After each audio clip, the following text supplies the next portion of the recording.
too quiet for you. I don't mind the microphone, it just, between the beard and the microphone gets a little bit in the way. So, good morning. I'm very glad to be here. As Ryan said, I'm going to ask you to be open-minded, and it's okay for you to completely disagree with some things that I have to say. That's fine. This is just my experiences and what I've seen, and I've took a little time to try to understand what you guys are dealing with, but I'm not going to be able to understand it in a few weeks of checking a few things out in a couple of meetings. So I openly welcome discussion and contradiction and argument. That's fine. I'm good with all of that, so don't be shy. Just want to start a little bit about who I am. So Jamestown's where I'm from. That's where I work. It's a little bit of a distance here, but the weather's a lot nicer, so I'm glad to be here. It's quite windy back home, and with 6-7 inches of snow and -30, and we don't really have to do a whole lot of conversion because -40 is the same temperature, so we're pretty close. I am a crop consultant, and I don't do any product sales. That's, I guess, my favorite thing to say. I don't have anything against sales agronomists, but I don't have to sell anything. I'm not here to sell you on products, jugs, bags, or boxes. I don't have a book. I don't have subscriptions on YouTube for you to buy into. I just believe in soil and soil management, and I think that it makes a huge difference for agriculture. Okay, yeah, and I think a big part of that is cover crops. Okay, so what I do as a job is I do the weekly scouting for my growers. I have 65,000 acres that I work on, and every 7 days we roll across that, and we look at the pests, we look at the crop. We're doing nutrient testing if needed, soil testing if needed, and then giving a report to the grower. And if I think that they need to do something different or manage something, then we give them a prescription. From there, that prescription, they take it to the ag retailer, whichever one they want to deal with or work with, and go from there. What I really like about that is I'm not limited by a sales guy over top of my head. It says we have X amount of product, or we want to push this, or we want to make sure that we sell X. I get to pick what I think fits the problem specifically. Okay? And whether that's a product or a strategy or whatever. I do a fair amount of precision ag stuff, variable rate fertilizer in corn, variable rate seeding in corn. We're starting to do stuff in soybeans as far as variable rate seeding. Soil sampling is kind of a necessary evil. It's not something that I like to do. It's a lot of work. I am a soil scientist, but the sampling part gets to be tedious. So that's it. And then right there, those red dots, those are all of my fields. So that's where I work, right around Jamestown. Okay. A little bit about home for me. Our planting is late April through June, and anything getting planted in June is either going to be dry edible beans or soybean, late season soybean. Okay, we're trying to plant as much as we can early. In April, we're planting green and yellow field pea, a little bit of wheat, a little bit of barley, that kind of thing. Mostly spring crops. The only crop that we'll plant in the fall has been winter cereal rye, and we don't have a lot of that for grain production. It's the only thing that'll make it through the winter for us, really. So. When do you plant potatoes? Potatoes are planted in mid to late May in that area. And again, I don't work directly on them, but right next door, that's what they're doing there. And all of the potato production near me is irrigated on very sandy soils. And then in northeastern North Dakota, there is some dryland potato production, but that's mostly on heavy clay soils or high clay soils. A little bit more rain. Okay. First frost, late September, early October. It's been bouncing around. We used to be able to count on a frost by the 20th of September. Now it could be all the way into November. It's the global warming, global change, you don't know. We had a similar nasty fall. We lost almost all of October for harvest. We had rain and snow and wet and cold and back and forth, and the guys were calling them snow beans because we had 3 inches of snow and we had to try to get the soybeans off. We learned a lot about how difficult that can be this year. So I hear that you guys had trouble with your harvest as well, the same time frame, so we had a similar weather situation. Typically we get about 15.5 inches of rain for the season. That's what we're dealing with, so fairly dry. This is my crop spread, so I'm a corn bean guy in North Dakota, right? You usually think about Iowa and Illinois as corn and beans. Well, we've switched.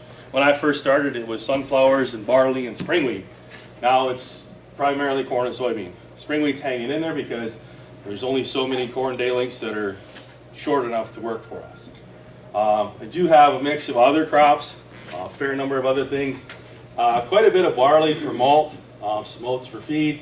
One holdout grower for dry edible beans, and he does a great job. And they're mostly pinto because we pretty much don't get enough rain for other varieties, the pinks and reds.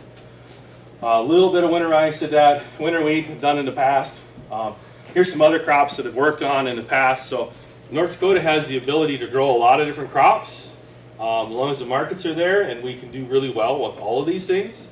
It's just that the shift has been to corn and soybean, more of an efficiency type of shift, but it's brought a lot of issues with it. So. We inherited soil from Central Canada, so I thank you for that. We also inherited a lot of granite rocks, and here you guys don't talk a lot about rocks in this neighborhood, but that was a big thing for me, especially growing up. And that was one of the things that we did every weekend, was to go out and pick rocks. And if it didn't take 2 hands to pick it up, you didn't pick it up. Because there's so many little ones, you'd never get there. You'd never get there. So these are some of the bigger rocks. You see most of them the size of the wheel in the truck there. So my goals for today are a little bit different. I would like to make you uncomfortable with what you're doing. I would like to make you really question and think about what you're doing. I'm not saying that what you're doing is wrong, but I want you to reevaluate. Because I find that my growers need to reevaluate. I need to reevaluate the systems that we're working in. And we get kind of comfortable with them. And I found that over time that I get comfortable with problems and just, well, that's just a problem. It just is what it is, and that's the way it is. Unfortunately, that's not necessarily the case. And I would like to encourage you to re-envision your systems, rethink about your systems. And that's where this open-mindedness comes in. Now I'm going to show you some of the problems that we're dealing with that I think we need in my geography to really pay attention to, and I hope that you can see why. Okay? We talk about the dirty 30s in the States, and all the soil erosion, all the wind erosion that happened. It's still pretty serious. It's still a very big deal. As you can see, there's the 17 trees of North Dakota right there in the background. There's not a whole lot of trees. Most of them were planted in rows, and a lot of those rows were planted in the 50s and 60s. They were never cared for, and those tree rows are not doing well, and a lot of them are being removed.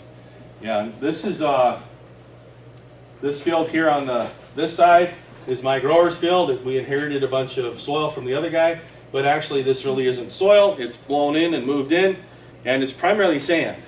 All the silt and clay is long gone. That gets up in the atmosphere and is well gone. This blow 200 yards or so out into the field. We also inherited the lamb's quarters, the pigweed, the nightshade, and those types of things from the other guy because they blow across really nicely. You can see right where the wave went with the weed seeds. This was not very long ago. 36-mile-an-hour winds. Both sides of this road is no-till. Those fields have not been tilled in over a decade, and they're still blowing. But we're planting a lot of soybean in that country. It showed you that 53% of what we plant is soybean, and soybean really doesn't have any residue, very little residue.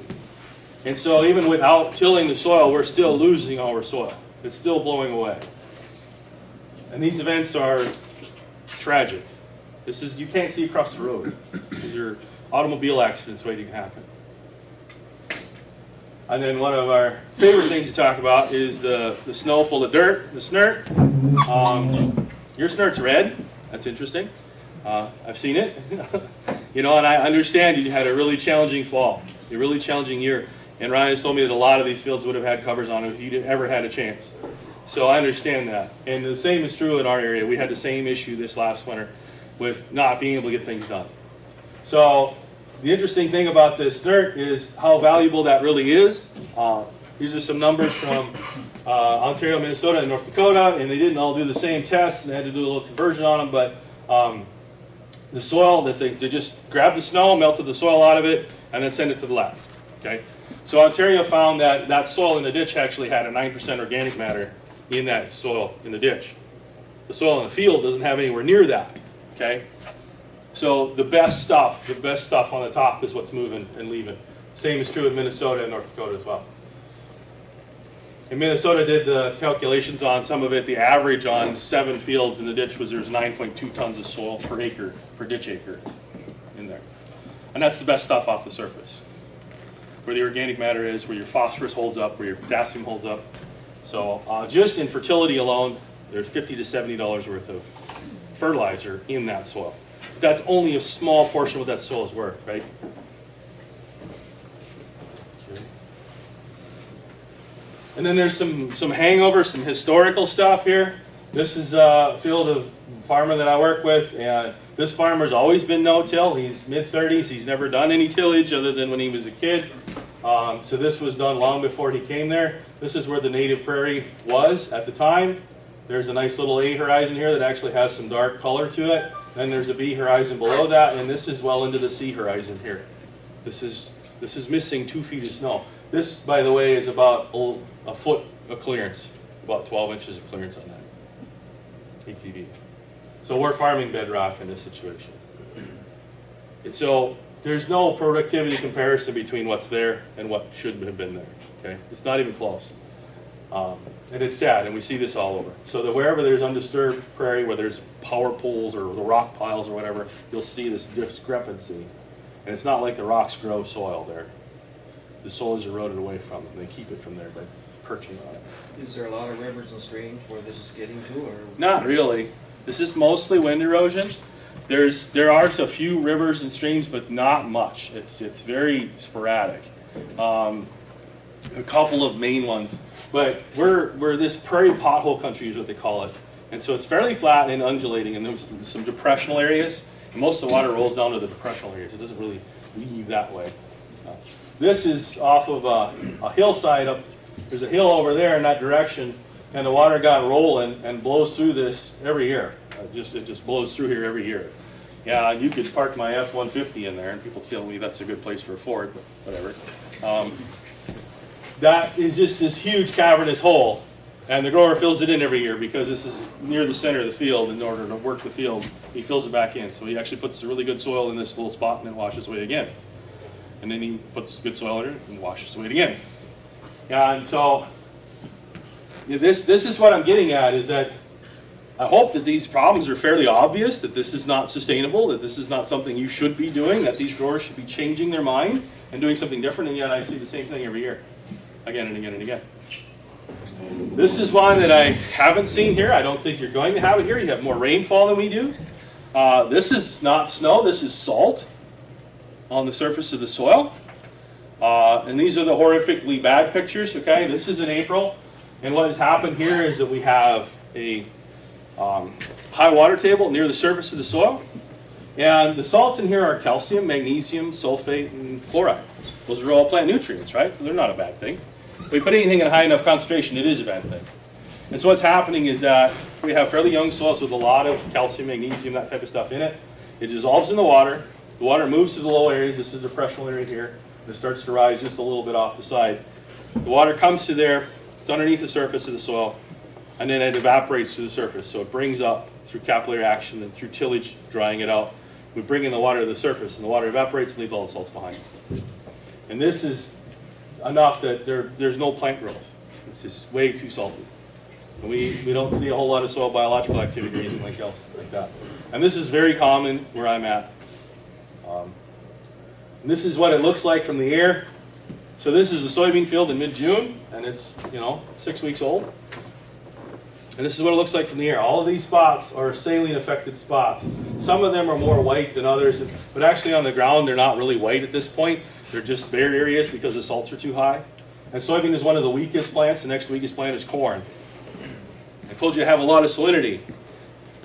We plant 53% soybeans and 25% corn. And those are the two worst plants. That doesn't make any sense, right? What's going on here is that soybean pencils much better on the average, on the farm average, than the other crops that would do a lot better in this. So what the growers are doing is looking at the paperwork before they're looking at the field, and they're not paying attention to the field.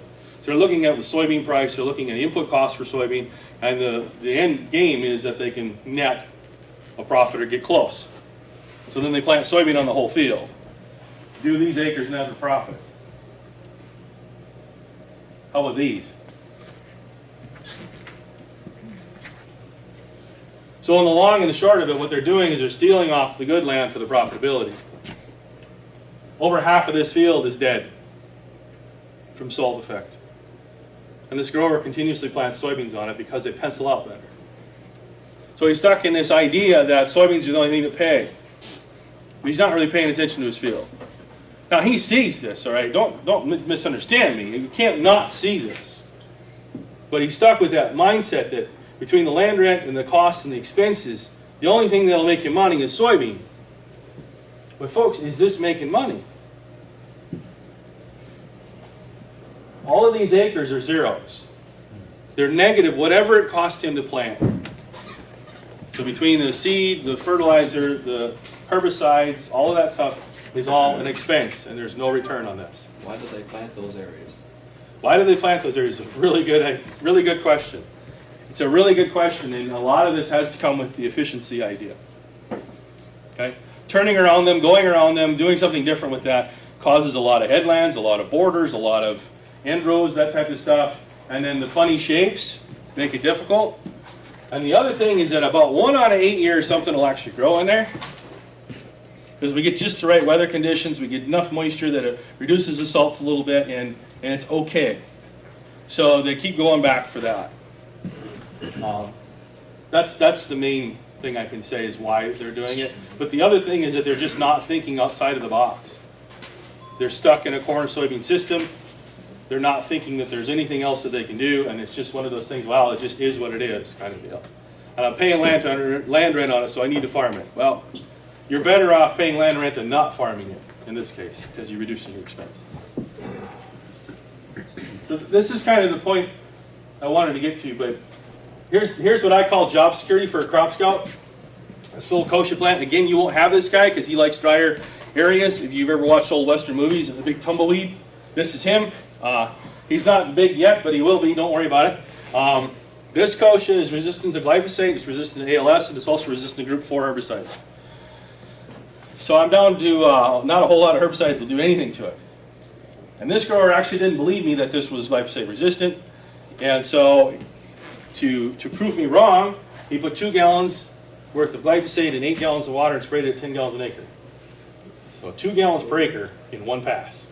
Completely illegal, all right, first of all, and completely ineffective is the other thing I'll say. It did kill a few of the plants, but there's a lot of them that it really did not. So 2 gallons per acre. So moron has got 2 definitions. Okay? Okay. So that's that thing. It's like, so now this is proof to this grower that, okay, yeah, fine, glyphosate doesn't kill it, for sure, right? And then when you do that long enough, this is barley, and in between is that kochia plant. This is early spring. This is solid kochia. This is solid wheat. This is the seed from that guy. Not in that particular field, but it's the same concept. Okay. Yeah, and what happened here was the grower who had this previously was farming soybean and soybean and soybean and soybean because it was penciling on his paper better. He had resistant kochia. He kept spraying glyphosate because that was what he did. And 138 acres, and the last year that he harvested 32. Because the kochia was so bad he couldn't put a combine through. My grower bought it for cheap, and he thought it was a great idea. He comes to me and he says, hey, I got this quarter of land, it's really cheap. I think, it's got a few weeds, but you can fix that, right? I'm pretty good, but I'm not that good, okay? It's just, so we did get a handle on this. Luckily for us, kochia seed's only viable for about 3 years. So we didn't plant any corn or soybeans for 5 years in the system. We had to change the game entirely. Because you would have totally lost money on all of that. So we planted barley, which doesn't pencil in North Dakota right now. But it pencils a lot better on this field than anything else did.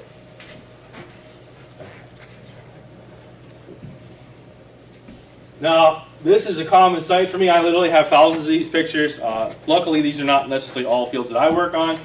I will pull over on the side of the road, park right in the middle, jump out and go take a picture, and I don't care if the grower sees me. If he comes and asks me what am I doing in his field, I'm asking, what are you doing in your field?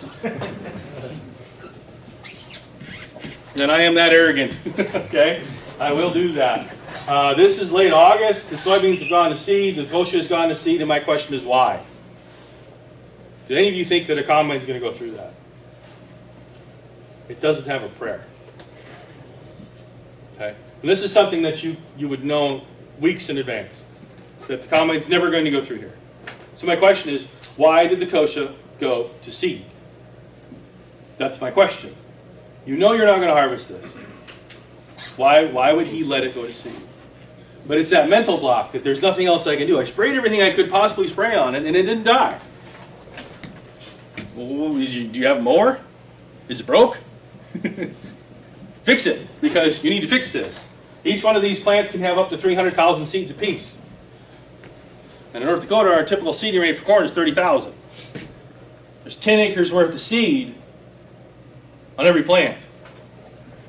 Within this picture, within this camera view, you can see it goes off. There's enough to seed the whole township solid of kosher. And this is the tumbleweed that does roll. And it jumps fences too, because it piggybacks. 3 of them roll into a fence and the next one just bounces right across and jumps across it. No problem. And there's not a whole lot of trees, and our average wind speed's 11 miles an hour. These are the best seeding machines in the world. And they will go all over. So our goals are related to the problems that I've showed you, okay? What we're trying to manage with cover crops and changing our system is to manage those goals. Is to manage wind erosion, to manage water, and to manage salts, and to try to get some weed control. So that's what I can share with you. This is what I know. This is how we've done it. That's what I'm going to do. I would like to take a stab at helping you solve some problems, so I'm okay with that. But understand, I don't work directly with potatoes, and I don't work in PEI. So my problems are different than your problems, right? But I think there's enough tools in a cover crop box that they can fit a lot of situations. This, by the way, is corn in saline soil. You can see planted right through this. This is tasseled out corn, 12 feet tall. This is 3 inches tall, and this is completely dead. You didn't pick up the planter. Costed $350 an acre to drive through that spot. What's his net return on this spot? Negative $350 an acre. This is like having an employee that comes on Friday to pick up his check and never shows up the rest of the week. Would you hire that person? Would you keep them on? No, you'd fire that person, right? So what I'm telling the growers is fire that acre. Stop paying it. It's just a drain on your business. So this is what Ryan helped me with some of this, and some of this is my own interpretation of stuff. I'd like for you to look through this list a little bit and help me out. Is this correct? Am I on the right understanding of what you're dealing with? So that potatoes are a major crop. I think that's pretty clear. That's why you guys are here. I hear that it's mostly a 3-year rotation. Is that correct? Is it some of it 2, or I hear a 2 and 5 thing? Go ahead and correct me if I'm wrong, or let me know if it's... there's some of that. Okay, so it's a little tighter than that. Your soil in general is a sandy loam. Is that like light soil? No irrigation really to speak of. Maybe it's more here in this neighborhood than the rest of the island. But still, the moratorium on irrigation and water is like, wow, that's got to be rough to deal with. Okay, and I think Ryan told me there's some 4% organic matter stuff, so I should have corrected that. But you know, is that 2.5 kind of an average range, or you guys got better than that? Organic matter. Because that helps you hold water, right? That's the reason I'm asking that question. You have a light sandy soil, you don't have a whole lot of irrigation, and some more organic matter is really going to help you hold water. So I think that's something that you want to work towards. If you can get closer to a 4, that would be great. Major pest is verticillium wilt nematode early dying complex. That is crazy. And that's something that I'm actually working on back home, because I'm interested in how lesion nematodes are favored by cover crops and which ones. I hear clover is a bad deal. And that's unfortunate because it works into your system really well. But I'm also doing some testing on nematodes and their host levels on different cover crops for our species in North Dakota. I have that set up in my lab at home right now. Wireworm, another problem. Is that more here than where we were yesterday? We were a little further west yesterday. Wireworm a serious issue? Every year, perennially? Okay. And then I hear the common scab thing. What about rotations? Is there a little more corn in this neighborhood, or not so much? Or It's increasing corn, trying to increase corn here? yeah. Yeah. I hear that drying down is the challenge. Getting dry corn at the end of the year. Can be, Yeah. That's Right here, you're in a moderate area for water. okay. Moderate. It's just started to appear here over the last 2-3 years. Uh huh. Where you're going this afternoon, they've had problems there for much longer. All right. Cool. A lot of the corn here is silage corn too. Silage corn? No, there's some grain corn, Sure. but it's not all grain. Yeah, so, you know, for us, the grain corn is the same issue as far as getting dried on. Time is the issue. But we have some pretty cheap natural gas and propane. So a lot of growers are not afraid to do a lot of drying on their corn. I hear that's maybe not so easy for you guys to get a hold of. So some of the rotation crops, they're just called rotation crops, but with respect to the bird weed, root lesion, lematodes, and wireworm and common scab, we're doing some brown mustard and some sorghum Right. and some buckwheat and some of that stuff. Yeah, I read up on that stuff. You guys have some really good information on that stuff. I mean, Ryan asked me to talk about it to some point. I read up on what he has on the agronomy. That's some of the best information I can find, period. I'm stealing to use it at home. So I hope that you use these resources that are available to you to help you manage those types of things. I do have some understanding of how to use brassicas for nematodes. You guys are going to have more experience on that. What I read is the science nerd stuff, and the brown mustard is probably the best, but other brassicas also have some catch on that. This is go ahead. There are no revenue rotations There are no revenue rotations. in the short term. Yeah. So Yep. as you were alluding to in some of your growers and why they do those things, then, you know, we gotta make it work at the end of the day. So, Understood. yeah. I do understand that. So that's the difficulty of this. This is another site that Ryan shared with me that I think is really good, and a really good piece of information for you to take advantage of. I hope you're using that and trying to help you solve problems as well. So it talks about crop seeding dates and what's going on with them. There are other few that are a little bit out of your neighborhood and territory. It's maybe some things that might be helpful. There's a Midwest Cover Crops Council, and again, that's corn and soybeans primarily, but it does help with some of the things that cover crops can help manage as far as water, nitrogen scavenging, that type of stuff. There's some ratings on there. But this is why I want you to be open-minded. I'm not trying to come here and insult you, and I'm not trying to come here and tell you how to do your agriculture. But I'm telling you that those are the problems that I have, and I've seen them for 20 years. Okay, they're not new. They've been there, and they're increasing. And what's happening is that the growers continuously planting corn and soybean in those soils that don't grow corn and soybean. And what happens is those areas actually spread because it moves with the water, right? Okay. So where there's no crop growing, there's no water usage in that area. The water pools and ponds there. Where the crop grows outside of it, there's water usage there. And the soil pulls it through matrix potential to move the water out. Well, that water that's moving out has salts in it. So they're actually dragging the salts further into the field with the weaker crops. Okay? And so this is one of the things that I'm telling my growers, I'm telling a lot of growers, that if you keep doing things the same way, the problems that you have are going to get worse. They're going to get worse. So we have to think of different ways of doing things. And that's what I really want you to do. And I want to try to get into your head so that when you're planting this spring, you're thinking about this bearded bald guy that was from North Dakota, doesn't know anything about potatoes, but he was really questioning your system. If what you're doing is actually getting the results that you want it to give you, is it doing that? Or are you doing things that don't necessarily need to be done, or are you doing things that aren't helping you, like planting the soybeans into the salt spots? You know these companies, right? Pretty big companies. And then along comes this guy. Now, who really invented shopping from home? Sears. Right? Shop from home was Sears' big deal, right? And along comes Amazon, and Amazon is what? Shop from home. What's the difference? One was paper and one was on the computer. Literally, that's the difference, right? And the two giants in retail couldn't figure this out. Somebody beat them at their own game. They've been doing it for over 100 years.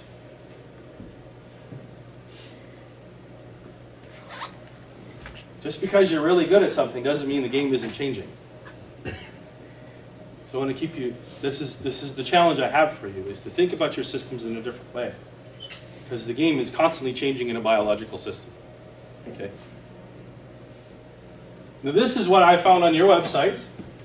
Again, like I said, this is really good information. For those problems that we're listing, a lot of the things are increasing your rotation. Right? Increasing your diversity. increasing the space between potato and the next potato crop. There's economics in this for sure. I understand that completely. But I also wanted to bring up the soybean field where the economics aren't working because the problems that we have between the pests and the soil are so great that the economics is not working on that field. In a minute, I'm going to show you some of the things that we're doing different to try to address that.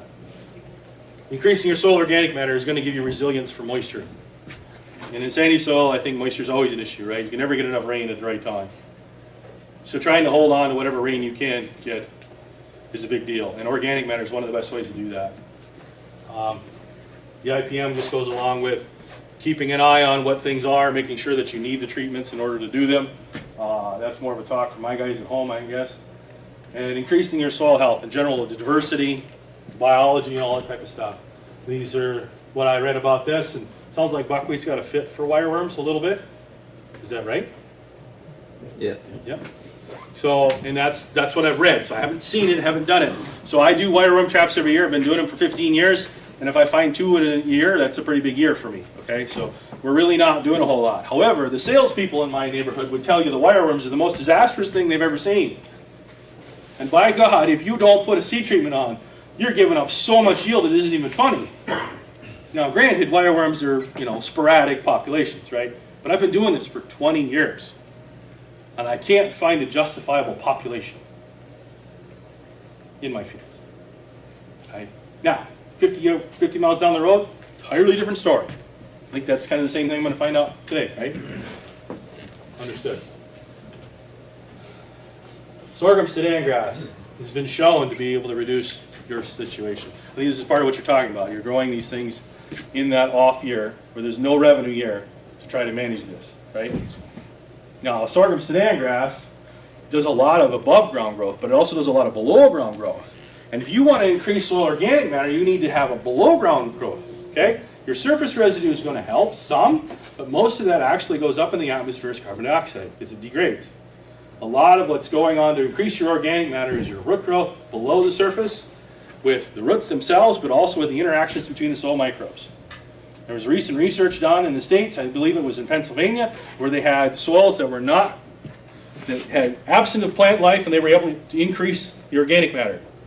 Because the bacteria sequester carbon, okay?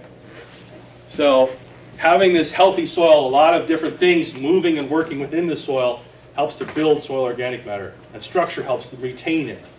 Because with that wind blowing picture from Ontario, The healthiest fields we have here are the ones with the most wireworm. the healthiest fields you have here are the ones with the most wireworm. Wow. I'm going to think on that one for a while. Do you know why? No, I'm asking you. I have to think on that one for a while. Is there more diversity in those? Is there more different plants, or is it the same kind of thing? No, I mean, in my farm, it's all the same rotation. Really? It's the other fields, it's the ones that, that I get if I get big crops of my rotational crops and big crops of potatoes on those fields, usually the bigger the potato crop, the more wireworm damage. So wireworms are pretty good at finding out where they want to lay eggs. And they tend to do this in the fall. And that egg laying is an important point of where they're going to be worse. And most of these wireworms are going to last 3 to 5 years in the soil. They last a long time in the soil. So those little buggers eat on you for 3 years a piece, for sure. And maybe up to 5. So you can trace it back 2 or 3 or 4 years, right? So the little ones are others that you can actually manage a little bit better. Once they get that bigger yellow color, that they're pretty good size, they're almost indestructible, right? There's hardly anything that kills them. They do like grasses in general, but they'll eat whatever's there. And so if you have a place for them in the fall where the click beetles actually see a good nesting area, they'll move in and do that. So there may be surrounding Our areas. click beetle, our species here do their laying in mostly May, June. May, June. Okay. Okay. So when that condition, in May and June, if your field has got nice cover for them and good growth, they're going to pick on that field more. That's as close as I can get you today. So here's this whole changing your system thought process. I'm going to ask you to think about new crops, ways to stretch your rotation, because that will really help with your pests, if you can find a way to do that. I understand the economics are really important in this situation. But if you're breaking even on your potato crop, maybe a little bit of profit on another crop somewhere in the system might help. And to add another year into that, and I know that's asking a lot, trust me, I understand this, you might be able to get ahead of some of these pests that way. And outside of the potato crop, I'm going to ask you to reduce your tillage for a number of reasons. It helps with that soil microbial community, it helps with the biology in there, it helps with water management, it helps increasing your organic matter, because every time we're doing tillage, we're oxidizing that organic matter, we're burning it a little bit faster. So outside of your potato rotation, if you can find a way to do less tillage. I understand that the clover system to me sounds like a really good system. You're able to plant the clover in there, leave that alone for a couple years, and then come back with potatoes, and that should have done a lot of good for your soil health. I don't know if you can just interject another cover crop into that. Probably not. You might have to change your system a little more than that. We're doing some intercropping, not a lot. We're playing with it. Interseeding is pretty popular where I'm at. I don't know how that fits into potatoes, but it should be able to fit into some of the other rotational crops. Okay, we're using a lot of covers, and the ideas of trap crops come up. Things that will maybe draw in your wireworms somewhere else and not allow them to finish their cycle. Things that will not increase nematode populations. Okay, I'm asking you to do no-till in your other crops. The other thing about this, so this picture here is a no-till soybean field. And one of the things that we learned right away is that, so you can see right here we have rows of residue and not so much residue, and rows of residue, not so much residue. This is where the combine went, okay? So right behind the combine we have a high residue spot. And outside the edges where the rest of the header was going, we have a lower residue spot, because the combine's not spreading the residue very well, okay? When you move from a tillage system into a minimum till system or no-till system, this is a serious problem. This is a very serious problem. So when we're reducing our tillage in North Dakota, the first thing we start with is the combine. Because if we don't get that residue evenly spread, we have this undulating problem of thick residue, thin residue, thick residue, thin residue. And you go across this with your planter, and your planter doesn't work very well. And you get very uneven emergence, you get very uneven seed depth, so the first place that we start is here. And this is not something that's intuitive, right? When you think about direct seeding or minimum till, you're going to think about the planter first. Well, the setup for the planter is the first place for us to start. So this is what I want you to do when you're thinking about changing your systems, not necessarily about how you're going to manage your residue, but what things do you have to set up in order for the next thing to work. Okay. Again, this is kind of what we're doing. In North Dakota, we're reducing our tillage whenever we can. We're splitting our fields, we're adding covers, but we're very careful to pick the right species. So with a cover crop, I want to pick a species that has the attributes that are going to help identify one of my goals. If it's not helping me get to one of those goals, then I don't want that species. Everything is a tool. And sometimes you need a 9/16 wrench. Sometimes you need a sledgehammer, right? Okay? You need the right tool for the job. And if the job doesn't require it, then I'm not putting that tool in there. I'm not using a sledgehammer to fix my watch. Okay? That's the wrong tool. And it can be really expensive if you do the wrong tool. And then we're carefully adjusting inputs for weed control, especially, and for fertilizer as well. You'll hear a lot of guys talk about soil health and all these wonderful things that cycling nutrients do, and how they're getting away from all fertilizers and they're not using pesticides anymore, and I'm not convinced that's possible. Okay? And if it is, these guys have been doing it for 20 years. They've got a completely different system. And we're seeing that it takes time for the system to adjust. It takes time for the soil to adjust. It takes time for the biology to catch up. It takes time for these things to come around. It also takes time for the grower to learn the tactics, the managing the residue, managing the drill. So it's very similar to taking one of your championship hockey players off the Leafs and putting him on the Toronto Blue Jays and expecting him to perform at a very high level. He's an athlete, right? The guy's going to be strong, he's going to have endurance, he's going to have hand-eye coordination, but a baseball's a lot different than a hockey stick, right? So they need to learn skills. And what I'm saying to you is you might be wonderful farmers, you might be fabulous farmers at what you're doing, but if you're trying to learn a new sport, you're probably going to have to learn some new skills, and that does take time. So this is the thing that frustrates a lot of the growers that I work with that try to get into this. They want big results right away. You still got to learn the skills, even though you're a good farmer. So here's a picture of some of us. You can see there, trees are all in straight rows, or they're by the house. This is a mile long round here. There's a lot of this. Things are square. The road's curved because the section lines and the property lines changed. That's where the curve is. Everything else is pretty much square. Fairly flat, but this is what I'm talking about, prairie pottle. This is a depression area that stores water. Here's some more depressional areas that store water that we can farm through. Okay. So what's happening is along these depressional areas is where those salts are. I talked about that earlier, where those salinity is really bad and the soybeans don't really grow. So instead of planting soybeans here, this grower decided to plant barley there, which is one of the best crops we have for tolerance to salts. Okay? Head and shoulders above everything else. So he plants barley here, but he doesn't want a whole lot of barley because barley's not an economical crop. So rather than planting the whole half section to barley, he's planting those acres right here. And he should have went a little further there, and he should have went a little further there, and that kind of thing. But he's doing what he can, right, to make this a reasonable chunk of land to manage. So instead of negative, whatever it cost him to plant soybeans, he ended up getting malt quality barley in this situation for the addition of seed in one sprayer pass. By the way, these are dicamba soybeans. The dicamba is labeled on both barley and soybean, so we didn't have any problems with the edges, weed control. We didn't kill anything one way or the other. Okay? So if you get creative, you can find these little solutions, these little tricks that work together. So this malt quality barley made him about $35 an acre, which is nothing to write home about, but it's a lot better than negative 250, 270 what would have cost him to plant soybeans. And you take the zeros out of your yield monitor and your yield map. What happens when you take the zeros off? What happens to your averages? They skyrocket. Okay? This field would be a lot nicer if it would have been squared off here, but you can see there's a bad spot right here, and corn was not going to grow there. We planted corn in this one. This variety is not very good on Gosses wilt. We're not going to plant that one again. But instead of doing that, making it nice, even rounds and the whole thing, he went away. That soil's not good for corn. Don't put corn there, kind of thing. And we've been managing this entirely different for 10 years. And we're gaining a foothold on some of the salinity, but we still have a long way to go. Here's another one. This would be a nice little square quarter. You can see all you got to do is drive around some potholes, that kind of stuff. But we have 3 fields in this one now because it just didn't work. The average on this for soybean over the time, but when they were farming the whole thing, was right around 22 bushels an acre, and it just doesn't pencil. It doesn't work. This little corner here that is good for soybean production is now a 47 bushel an acre average. That works.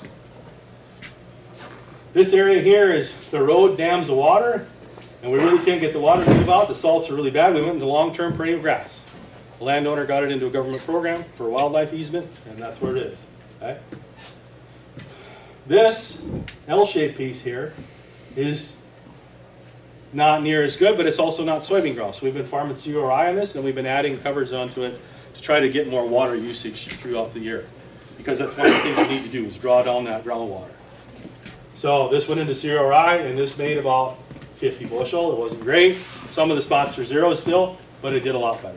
Okay? And we're able to manage the weeds and manage the soil a lot better. So we took a nice square field and turned it into 3 little chunks of ground. But the economics come a long way. The management had to go up a lot too. This grower here is Tony Wagner in near Jamestown. This is some sandy, very light soils that he has, and we just don't get enough rain to grow soybeans on these fields. It just never happens. We don't get late season rain. We got early moisture from snow melt and some snow catch and that type of stuff, so we plant field peas instead. So the field peas on these fields are running 40 to 60 bushel an acre. When you plant the soybeans on them, they're running 15 to 20 bushel an acre. It doesn't take a rocket scientist to figure out field peas are making more money. And what we're doing is that we have time now, because that field pea is planted early, canopies early, harvest early, we have time now for a cover crop in that situation. And we've been doing this for enough years that we've actually been able to build organic matter. And so it went from about 2 to 2.7. We've gained about 2.2 to 2.7. In about 8 or 10 years, we've gained a half point of organic matter. Doesn't sound like much, but it makes a huge difference in our water holding capacity. And these soils are really responding to it. But he changed a lot of things in order to do this. He's planting spring wheat, and he went to a stripper header. It was that residue management thing that I was talking about. Rather than having to try to spread the residue back to where it is, the residue stays there because he never cuts it off. All he has to do is move the chaff a little bit. These are the tracks from the grain cart. You also learn when you go to a stripper header, the grain cart needs to follow with the tracks. Don't go crosswise because you're laying things down in weird shapes. Okay? This is a radish on one of those fields that was field pea. This radish was planted 30 days before this picture was taken. So he grew for about 3 weeks in that system. Now, granted, it was planted in August, and we had nice weather, and we had a little bit of rain, but that radish has done a lot of work for us. So you can see that there's not a ton of radish in this mix. There's a little bit. It's primarily oats. The reason we're using oats in here is because oats doesn't use as much water as the cereal rye mix does. Cereal rye is the most common cover crop that we're using, but we're using oats here. The other reason I'm using oats is I want it to frost kill. I don't want it to be growing next spring because these soils are sandy and they dry out. We did add some flax, and I wish I had a better picture, but there's one right by his foot there. And the flax is very heavy residue, stands throughout the winter, and it helps us catch snow. Okay? We've added some field peas in here to try to balance that carbon to nitrogen ratio so that we get residue breakdown. So every cover crop that we put in here, we have a reason for it. I don't carry around tools just for fun. Now, we could go to the dealer and he's got a 30-way special mix that's just wonderful for all kinds of things, right? And it's $50, $60 an acre. This cover crop mix is right around $12 to $15 an acre for us. Okay? Again, they're not paying their own way directly, okay? But they're reducing our erosion, they're helping build organic matter, they're helping increase our soil cycling of nutrients, so they're paying us back, just not directly. Any trouble with winter kill? Not winter killing, I guess, would be the one. And very rarely do we have trouble with not winter killing anything. The only thing that really survives North Dakota winter has been cereal rye, and once in a blue moon, a turnip. And they shouldn't. The radish has never made it through winter for me, even under good snow cover. The oats is dead at 32 degrees. Like it's done. It's done. It's one of the reasons we pick it. Like I think barley has more cold tolerance in our neighborhood, and so that'll tend to get a little stemmy. The other thing that we like to do is this: is I want this to be grass green, lush type of thing, so it's not real lignified. It doesn't turn into straw. It's more like the clippings off your lawn next year when you come through it. So it's very friable, breaks up. So trying to manage this with the direct seeding is a lot easier. That wheat straw, on the other hand, is a little more challenging. But that's part of the reason why we put field peas back in this, is to try to break some of that wheat straw down by next spring. Get this question a lot, do you seed it or broadcast it or whatever? I always ask people, I said, well, do you broadcast your crop, your main cash crop? Why not? Because stand establishment sucks, right? It doesn't work. So if you want it to work consistently, you should be seeding it. Now, I understand expense, time, and all those logistics come into this. But in this situation, part of the issue that we have in our neighborhood is, seed sizes are drastically different. Here, this is a single disc drill. They put the larger seeds in the front tank, the smaller seeds in the back tank. We're able to seed it in 15-inch rows, every other row, and that's fine. It works as a mix. There's nothing wrong with that. Okay. If you need to broadcast it, in my neighborhood, we need to be ahead of rain. That's what we're looking for, because my fall is super dry. And then here, this is what we're doing in the corn. We're actually broadcasting this corn. We're broadcasting cereal rye in this corn, but we're doing it stupid early. Early enough that the crop insurance doesn't want to know what we're doing. Early enough that a lot of people are very nervous about what we're doing. What we're doing here is we're actually putting it on top dress time for the corn. Corn's about this tall. That's when we're broadcasting that rye. Okay? We're actually putting a little bit of nitrogen, a little bit of sulfur, trying to manage our fertility a little bit better. It's a 2-bin machine. We're flat rating the fertilizer, and we're variable rating the rye, because I have those hills. On the hilltop, I don't want a lot of cereal rye. On the side hill, I want a little bit more. And in the low spot, I want a bunch, because I'm trying to manage water, so try to even the water out. So I want more in the low spot to pull that water out. I want some on the hilltops to reduce the wind erosion, but I don't need a big, thick, heavy patch, because what will happen is it'll be too dry on the top, it's still wet in the bottom, and when we come to terminate, we don't know when to do it. Why do you? Oh, go ahead. Go ahead. That's cereal rye, right? That is cereal rye. So you don't get any allelopathy when you're seeding that early?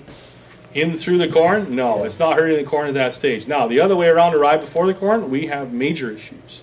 And I don't know if it's allelopathy as much as it's competition, as much as it's sucking the water out or taking the sunlight or all of those things. Cereal rye ahead of corn for me does not work, and I don't recommend it. There are states that do, but they have a different situation. Most of the time you'll hear them talk about kill your cereal rye 14 days before you plant your corn.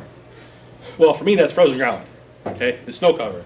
Because we're planting our corn as soon as we can get in, right? We don't have any time. Like you guys don't have any time either to wait. Screw around. We're not waiting for warm soil temps. We don't wait for 50-degree soil temps to plant corn. We're planting corn just above freezing. Taking a risk on it to get it in. And so we don't have that time to go kill the cereal rye. So that doesn't work for us.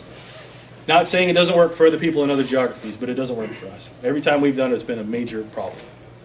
Now, when we're putting the CRI on, the corn's this big, and we give it a little shot of nitrogen, and we get a little shot of rain to get everything going. Next week, the corn's this big, and the rye is just sprouted. 2 weeks from now, the corn's 3 feet tall, and the rye maybe has a little bit of a green leaf. So that corn is the biggest, baddest bully on the block now, and he is taking everything. The big hog at the trough kind of thing, right? Taking all the sunlight, taking all the water, taking all the nutrients. There's a little bit left over for the rye. And I would much rather have rye picking it up than kochia, water hemp, ragweed, or fleabane picking up that leftover, okay? What I tell people is this is my dog. So Americans are famous for their big Thanksgivings. We make way too damn much food. I eat way too much food, obviously. And at the end, there's always leftovers. Now, if you took your leftovers and set them on the porch, are they just going to stay there? Not, obviously not, right? In my neighborhood, there'll be a raccoon there. And you can go out and shoot that raccoon because you're mad at him. But there's more than one raccoon, right? And you might be really good and shoot all the raccoons in the county. But then there's a skunk, or there's flies, or there's microbes, there's rot. There's something's going to take those leftovers, okay? So no matter what the system is, there are leftovers. And even in a very efficient system, there's leftovers. So what I tell people is get a dog. The dog will eat your leftovers and you keep the coon off the porch. Way easier than trying to fight everything that's going to try to come and take your leftovers. In this situation, the rye is my dog. Okay? I bring in a cover crop that I want, that we choose in the system, that we know how to manage, because the dog will listen to me, because I'm the owner. And this is where we're at with this. I don't bring in things that I don't know how to manage, I don't know how to get rid of, I don't know how to control. Okay? So this is what it looks like right before harvest. This is more of a hill spot. This is a little bit of a cheat. This is a lower spot. But right after harvest, if we have a decent fall, which we don't always have, that really comes on strong. And this gives me a lot of cover and a lot of protection. So Lee, are you able to, like when I look at that picture, I say, wow, that went really well. Yep. The dog did work. He did. Sometimes you get a lazy dog. So is that something that you are seeing more consistently as you fine-tune your systems? You've figured it out? There you go. There you go. You've got to learn the skills. And you got to learn what fits in your system. And each farmer's a little bit different. And each farm's a little bit different. And some guys can do this regularly. But I'm going to say, you know, 4 out of 5 is a really good, that's pretty good average in general. Some guys are 3 out of 5, and some guys are 2 out of 5 because they're still learning, cutting their teeth on it. 2 out of 5 sucks. You get to 4 out of 5 with it working. This is one of the reasons why we're doing it so early. Because I do get consistent rain in June and July, early July, but in mid-July and August, it's a crapshoot if I'm going to get a rain. So flying on covers in early August is like, well, we may not get a rain until the end of September. Well, then we're going to freeze and whatever, fail. So we've been moving that date earlier and earlier and earlier. And what I've been doing is telling guys we're planning for a rain. Which sounds stupid, but the point is that we're planning for a wetter season to try to get this to grow. Now we have seen this for a little bit further south of me in South Dakota. Their corn variety is a little bit different. They're leafier, and they don't leak as much light. So there aren't as many leftovers for their corn varieties. And sometimes this doesn't work. It's too early, it's too shady, and the rye can't tolerate it. Okay? Those guys are switching to more of a clover situation, a Briese clover or subterranean clover that can tolerate less sunlight. So then that's, you got to shift and move and make it fit. Okay, so that's part of it. There was another question over here. Yeah. Just wondering what next year is in that system. Soybean. So you have to terminate the cereal rye. And We plant the soybean first, then we terminate the cereal rye later. I got pictures of that coming up. The big question for us is, well, corn and soybean. Soybean's the next, it was the #1 crop. Well, how do we get a cover crop in there? That'd be great. Because our soybean fields are the ones that really blow in the wintertime. They're the ones that are really losing soil. Well, how do we do this? So they've done this, and this is when they're broadcasting rye here, because the soybean canopy is way too dark. There's no way anything lives through that. We've tried it, we can't find anything to live through. So right at yellow, about a week before leaf drop, we'll go in and they'll spread this, and they got a little bit of rye in here, a little bit of radish in here. This is a 1 out of 9 years. 1 out of 9 for us. Again, the weather, right? This is late in the season. Even when we're bringing in shorter season varieties, try to buy a little more time. I'm still in that iffy rainfall area. We're trying to get the leaves to fall down and cover this up. We've used really, really small seeds, things like dwarf Essex rape that don't take a lot of moisture. and we still cannot get a consistent hit on this. And so I just don't have a solution. And I don't like cereal rye ahead of my corn, even though it might work in this. We're just going to kill it, and it's not big enough to do us any good. So, if you go back to the previous slide there, that one, so that's obviously taking off silage corn. No, that's grain corn with a chopping head. So, wouldn't the grain corn smother out most of the rye? It tends not to. Tends not to. It tends not to. My corn tends not to. We have a fairly leaky system. There's a fair amount of light that gets through that system.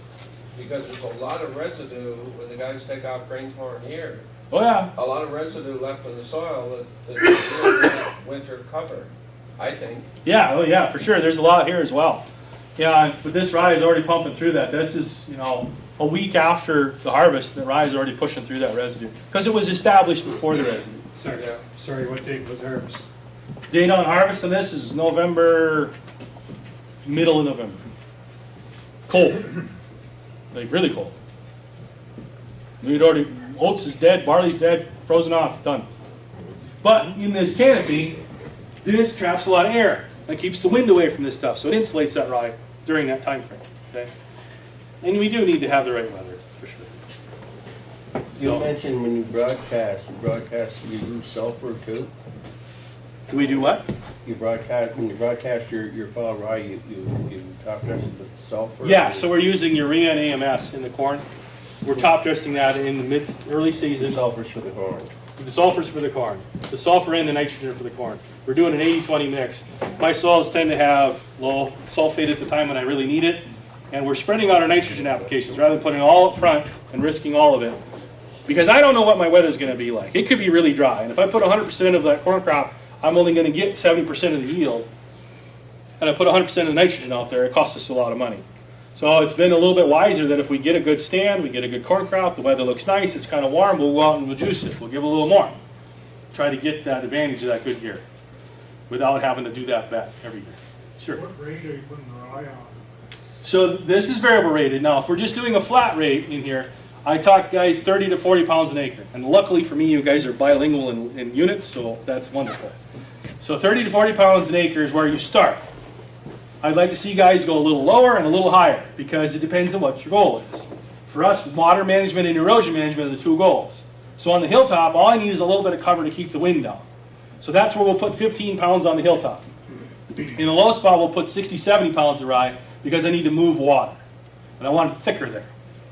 And that's also where the corn might drown out on me.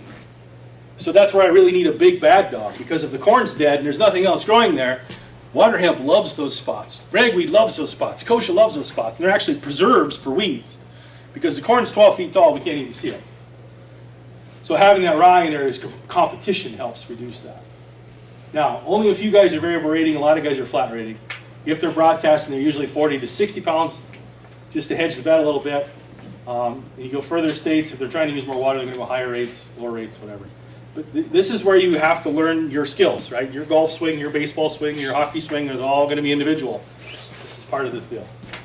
Right, with here, the corn it doesn't get that tall, and I'd be concerned, like we've done it with ryegrass, with perennial ryegrass, and I'd be concerned that too much light would penetrate and you'd end up with a pretty decent rye crop going into the fall.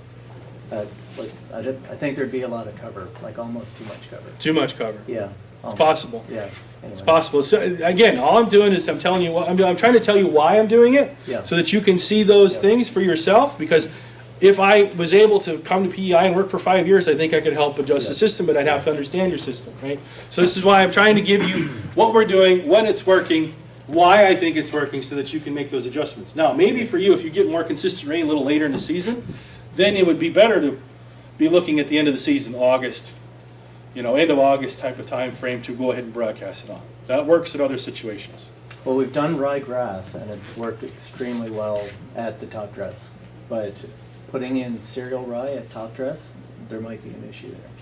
Maybe. Yeah, we haven't had it. Yeah. We haven't had it, and I've thought about that before. Now, when you do harvest this, there will be places where the cereal rye is a jungle and your corn sucks.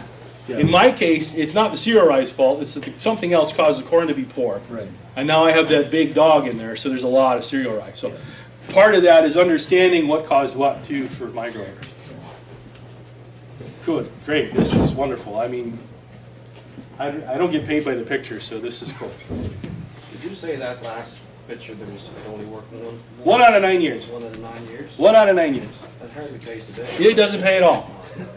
This grower is one of those early adopters. He's going to make it work, hell or high water, and he's doing everything he can. And actually in this situation, this is put on by a pilot. A pilot is shirt cousin relation, so they have Thanksgiving dinner together. So the grower has an edge on him, okay? And the seed is bought, purchased in the warehouse. It's ready to go. After pest season, the pilot automatically puts on his spreader for the plane. It's ready to go. And that morning the grower calls and it's on today. There's no waiting. There's no line. There's no next week we'll get to you kind of thing. Still 1 out of 9. Because the weather has to be just perfect for us. Even on a shorter season soybean, because the weather, the rainfall isn't there, the temperature isn't there, the time isn't there. Is there any underseeding rate at planting time with soybean varieties that set higher, that you could have an underseeding rate at planting time? We haven't tried that. We've tried to get our soybeans to set higher, and we just can't get them to do it reliably. The cereal rye tends to cause that a little bit sometimes because it forces them to grow up through it, but it doesn't work for us. And then that canopy is so dense, and this is one of the things I really want on my soybean canopy is a super dense canopy for weed control because I need it. And I haven't found anything yet that'll live through that August time frame for us. So this is the soybean field with that salt spot that I was talking about earlier in there where nothing grows, soybeans don't grow at all. I talked about how barley is the best adapted crop in there. This is so salty that the barley is suffering, okay? But what we did here, instead of, creating a whole new field, again, this is done with a disc drill. Front tank was the soybeans, the main tank, and then the back tank, instead of having a little bit of fertilizer, we just put barley in the back. And the goal here was to shut the soybeans off and plant barley in the low spot. Put the dog here so that it can compete with the kochia and help manage the salts and help reduce the evaporation, help reduce the accumulation of salts, and help move in the right direction. It's adding to the soil health, it's adding roots to help move the water through, it's reducing some of the water load by burning some water off of this. It's adding residue, which helps again. What the grower didn't do was shut the soybeans off because they might grow this year. Okay, I understand that. I totally understand that. But it defeated a little bit of the purpose, right? So the savings were lost. However, we still got the barley to grow in there. So we still got a lot of those benefits from the root growth, from the residue, from helping manage the salts and help manage the water. It could have been better, right? So I understand that. And this is what he did here. And I can make you a precision ag map, or you can just push the button or whatever, that kind of thing. But this is much smarter use of that land. Okay? Even though this is not going to be harvested, this is just a cover in that spot. But it's a small area. You see, it's maybe 50 yards wide. So it's in the middle of the field. That was the big question. It's like I can't get into the field without driving down a bunch of soybeans to go plant this. So well, let's just plant it early because we know the soybeans aren't going to grow anyway. They said, well, what are we going to do for weed control? I said, well, there's pre-emerge herbicides that suck on grass. Let's just use those. So we did. We used pre-emerge herbicides that don't do anything on grass control. Now they made the barley sick, but I don't care. It's a cover crop. Okay, I wanted it there. I didn't care if it was sick. It was going to be sick anyway because the salts are really high. And then we used Liberty Link soybeans on this field. And so we sprayed that later on when the barley was fairly large. And Liberty is not very good on big grasses. Okay, so we sprayed the barley twice with 2 things that are not labeled and didn't kill it. Now that gets into an issue if you're going to try to harvest this and use this for forage or something else. You apply things that are not labeled on the crop, right? You can't do that. But this is just going to stay in the field for us. So there's ways to do this if you get creative. This is kind of what I'm talking about. Well, you can't spray that herbicide on barley, it's not labeled. Well, I'm not going to harvest the barley. It's a cover crop. It's not going anywhere, and it won't kill it. I'm not saying it's legal in Canada. I don't know. Okay, it's okay for us. This picture is really old, like really old. This is like 4 cell phones ago. This is a low spot next to one of those areas where there was a lot of salts. So we planted cereal rye in the fall, trying to manage that water, and just said we're not going to plant soybeans in there. Just why do it? They're not going to grow anyway. Well, this is that corner. The road's right over here, And you see the sprayer turned around right there and went back for the pre-emerge. So he never got through this corner. He never sprayed it. So I pull over the corner with my four-wheeler. I'm like, oh, what happened here? You know, this is really bad. Why didn't you spray this? And then the next thought is like, well, where's the rest of the kochia? Because it rolls from the center. It rolls from here, and it rolls across the field that direction. And you look at the line between the cereal rye and the soybeans, you see this. To the line. That's pretty cool. This is that nasty kochia that I showed you early on. It's resistant to all kinds of herbicides. And we just planted cereal rye where you can see a gopher running 50 yards. This is like 15, 20 pounds of cereal rye. And it is just whooping its butt. Outside, this kochia is this big. Right here, this guy's about this big. He's still within herbicide label management of some of the herbicides that are still left that do work. For $7 worth of rye, we're getting $50 worth of weed control. We're getting weed control I can't buy in a jug.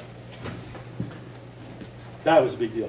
So what was the main reason they put cereal rye in those in this spot here? Areas? This was that salt spot, that white soil. So will kochia grow in salt spots? Absolutely, it's the best thing there is.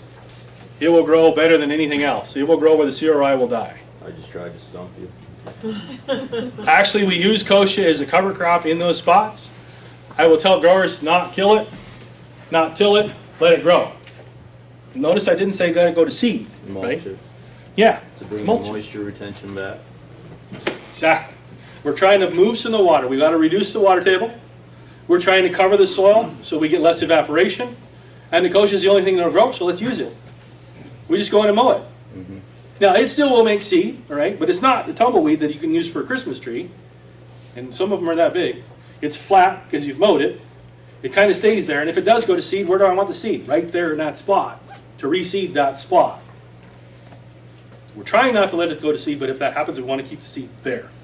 And then as that kochia grows, it starts to heal that soil a little bit. It starts to move some of the water, starts to move some of that salts. We get some clean rain in there, and all of a sudden we start getting more weeds. We get things like foxtail barley or wild barley. I don't know if you guys know what that is, but that's a very shallow-rooted, short-lived perennial. That is the next best salt-tolerant plant in my neighborhood. And so once that starts to grow, I know it's getting better. And then growers get really frustrated with that. It's a very poor forage quality. It's a problem. So they want to kill that. And I say, don't kill that. It's like picking a scab on a scar. Let it heal. It's moving in the right direction. So you're saying in that picture there, the cereal rye outcompeted the wheat? Absolutely smoked it. Just because of the coverage that was there? Cover, early season, so it was seeded the fall before, so it got ahead of it. This kochia doesn't get started till the spring, so the rye was already 2-3 leaf. It was quite a bit bigger. And again, it's back to that corn analogy. The rye is bigger, it's the biggest hog of the trough. And it's got canopy early on. Now this doesn't have any canopy left, but at that time it's very canopied out. And it's sucking as much moisture as it possibly can. And understand, these are impaired soils, so there's a limit on how much production of any plant can be there. And so the rye is taking the majority of that production. But it was fall rye. It was fall seeded cereal rye. Okay. Yep. And that's why this outline is weird and that kind of stuff. And we've done this in lots of places. And I tell growers to go a little bit farther. And then if you want to seed into where the cereal rye is, that's fine. Go seed into where the cereal rye is. And spray it out. And that's what we're doing here. So after we saw these amazing weed control results, hey, this would be cool on whole fields. Well, I'll take it. Right? Because we have kochia as a major issue. It showed you those problems. It's across the whole field. It's really bad. So we're planting rye in the fall, after spring wheat, field pea, whatever, to get going. And now we're using it in the corn, where it's broadcasting the corn. You saw that. And so that cereal rye is coming up.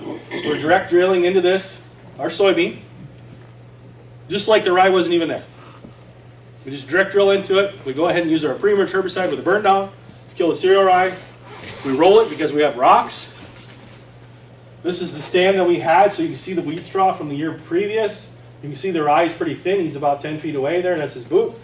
We don't need a lot. And again, I don't use a lot because moisture is my big concern. Not having enough. If having too much was your concern, you might want to have more cereal rye to help you manage that moisture earlier. Okay. The thing that we had to do is watch. If we have a dry spring, we have to kill this rye early because it's going to use too much water on us. This is what it looks like a couple days after seeding. You can see where we actually went in with the roller. We're not using a roller crimper on this because it's a small piece of equipment for us. You could use a roller crimper to kill the rye, We are using herbicides to kill rye. We're using the roller to push rocks in the ground because otherwise they end up in the combine. Those rocks I told you we didn't pick up? Yeah. We push them in the ground. This is what it looks like a couple weeks later. And, you know, anybody use mulch in their garden for weed control or around their trees? What's that look like? Yeah. This is late season, mid-season, and we still have residue there. I'm getting months worth of weed control out of my cereal rye. Months. I can't say that about any other weed control. Nothing. Okay? That's pretty cool. This is why I'm excited about this. This is why we do a lot of this. What's your row spacing on those beans? This one, these are 15-inch rows. We do everything from 6 to 7.5, 15, 20, 22, 30, 36. Not a whole lot of 36. A lot of 30s because of all the damn corn. And I don't like that because we don't necessarily canopy on 30s. So then I have water hemp coming through, blowing through those fields big time. This helps a lot. But I'd still want to have narrow rows plus the cereal rye. And those are two things that are not herbicides that are helping late season.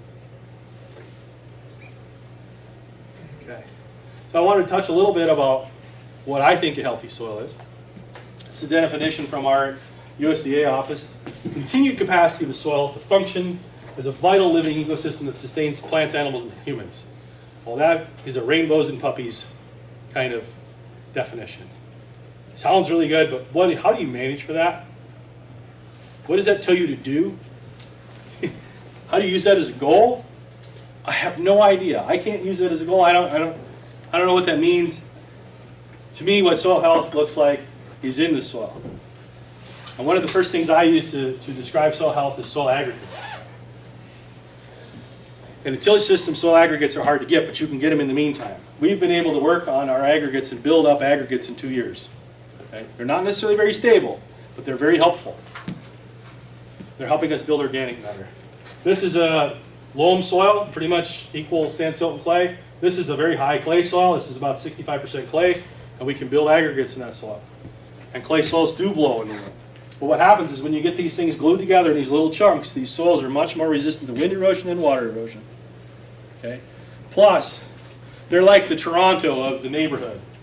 This is like a little city. The outside is the edges of the city, and inside that is the suburbs, and then you keep going into you get the inner city. And different people want to live in different places for different reasons, right? Some people like the nightlife, they want to live downtown. Some people want it a little quieter, but they want to be close to the city, suburbs. Some people don't want to be anywhere near Toronto. So the same thing is true about your soil microbes. So basically, build a city and they will come. Follow me? They will be able to find the niches and the places that they want to be. And as long as we're not continuously destroying these cities, they will proliferate. Now when you're doing your tillage prep for your potatoes, you're going to come through with the hurricane and you're going to destroy some of these cities. However, in that meantime, I'd really like for you to shoot for building aggregation in between that time. That will do a lot of good things for you. It will definitely help with your erosion. It will definitely help with your water management. It will definitely help with your organic matter building. A lot of those things that are on that list for helping you manage pests. And I can do it on a sand soil. This is 65% sand. It's probably not near what you guys have, but that's the highest I have. Now these are less stable aggregates, but you can see the sand grains in there. And we can do it on all our soil types within a couple years. More coffee, Lee? I'm good. I want one. Appreciate it. And roots are the main way to do this. Roots are a main way to do this. This is one of the best things. Reducing your tillage helps a lot, but the roots are really the basis of building soil aggregates. You have to have that root community in there, root exudates, roots tying the soil together, that helps build soil aggregates. One of the things that I try to do and measure my soils, you see that I have those salts. Infiltration is a problem for us in some of these spots because the roots aren't growing. So I do measure this. This is one of my tools that I measure. So the first tool that I use is my shovel. The second tool that I use is an infiltration ring. It's just a 6-inch ring, pounded in the ground. And we dump a ½ liter of water on it. And we time how long it takes for the water to go down. Okay? And that's telling us about our aggregates and our structure and our pore spaces and our infiltration. So when I do have that 5-inch rain, these soils will store more of that water rather than run off a lot of that water. Okay? I understand your soils may be a little bit different. This is a tool that I use. And then when I dig this up, I look at the infrastructure, I look at the soil aggregates. That's actually where that clay picture came from. We had just done an infiltration test on this, and I was able to break it apart without smearing mud all over my hands. If you do this on a place that has a lot of tillage in my neighborhood, it could take days for the water to go down. In these really good no-till spots, we're looking at minutes to half an hour that the infiltration will be there. But there's places it will never go down. It'll evaporate before it'll go down. This is another neat little trick that's easy to do at home. This is a slake test. Basically, you take some soil, either with a shovel or a clod, you take it home, you set it on the shelf for a couple weeks, let it air dry, let it be completely dry. And then you take a little bit of window screen or wire or whatever, and you put it in a glass jar or water glass or whatever, and you allow the water to come back into that soil. And as that fast re-wetting happens, those soils will break apart that don't have the structure, that don't have the glues, the root glues and the fungal glues to hold those pieces together. And this is what's happening over here. These are two clods from just across the road. One is full tillage, one is minimum tillage, and the soil that's minimum tilled holds together better. Well, for wind and water erosion, that's a big deal. And this also explains why the infiltration is not working very well for us. What happens is these things break apart. It's just like water rushing off the field and building up your streams and your waterways, that sludge at the end. The same sludge is plugging all the holes in the soil and all the root gaps. So it reduces the infiltration. This infiltrates a lot more water, it holds together better, it doesn't erode as bad, and we keep and store our water. And that's what I have. Topsoil? How deep is our topsoil? Anywhere from 6 inches to 6 feet. And you go further east of me, the Red River Valley, they've got clays down to 150 feet. And what's under the topsoil? So for me, it's mostly an argillic horizon, which is mainly clays. There's a fair amount of clay in that situation. And then after that, we start getting into a little different clay and a little bit rockier, gravelier. It's glacial till, so we inherited the land from Canada. You brought us our land. Not from here. Not from here, no. But from Manitoba, Saskatchewan. What's the most common radish you guys like to use? We're using tillage radish commonly as the main one. And we've found for us that we have to watch when we plant that. If we plant that stupid early, before like summer solstice, we actually get a lot more top growth than down growth. Okay. Even though tillage radish is supposed to be almost all root growth. If we plant it too early, it tends to try to go to seed and grow a lot of top and not a whole lot of root. So we tend to plant it later in the season. And then I'm using it in a lot of spots. I don't use, so if I use a single cover crop, it's typically a grass, a cereal rye or something like that, or oats. If we tend to use radish, I don't tend to use radish alone because I already have a lot of soybean in my system. I don't have a lot of residue, and radish is very low residue and actually burns carbon. So I'm trying to keep my residue up, so I balance it with cereal rye. So typical thing for us is to use 30 to 40 pounds of cereal rye and 1 pound of radish. Have you guys ever tried to back off from the tillage after you use the radish? Kind of use the take advantage of the radish for its. It's doing all the tillage I needed to do. Some of these systems are completely no-till, haven't been touched in 10 years. Yep. Yep. Cool. I don't know if this is directly helpful for you, but I want you to think about your farms in a new way. Right? I want you to think about new ideas and different things. And to think about how does your field look and how is the actual production of your fields? Is it really as economical as it might look on paper? Are the pests in certain fields getting ahead of you? If you have a certain field where the pests are getting ahead of you and causing you serious yield loss, you might be ahead by stretching the rotation on that field or 2 or 3. And I understand it causes a lot of other problems, but just treating those individual fields might be worth it, right? So this idea of a rotation across the whole farm may not be the best idea. That's all I'm suggesting. I'm not saying it is, I'm just suggesting.